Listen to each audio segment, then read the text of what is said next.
বিনীত অনুরোধ থাকবে এলাকাবাসী হিসাবে আপনাদের কাছে আমাদের মাদ্রাসার কমিটির পক্ষ থেকে আপনাদের কাছে আমরা বিনীত অনুরোধ করব, আপনারা এখানে ছাত্রছাত্রী আপনাদের ছেলে মেয়ে আত্মীয় স্বজন তাদেরকে আপনারা এখানে ভর্তি করার উদ্যোগ নেবেন, আমাদের সাথে যোগাযোগ করবেন, আমরা সর্বাত্মক সহযোগিতা করে থাকব।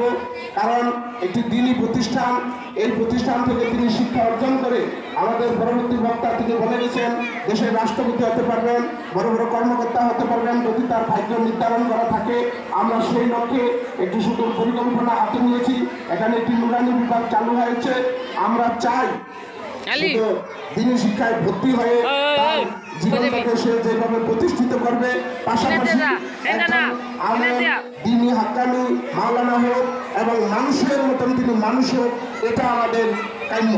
তাই আপনাদের কাছে আমরা আবার আহ্বান করব, আপনারা যারা অভিভাবক আছেন প্রত্যেকেই মনে করবেন যে মাদ্রাসায় একটি আমার ছেলে একটি মেয়ে আমরা দেই, তাহলে আপনি মনে করেন এই ছেলে মেয়ের উচিলায় হয়তো কাল কিয়ামতের মাঠে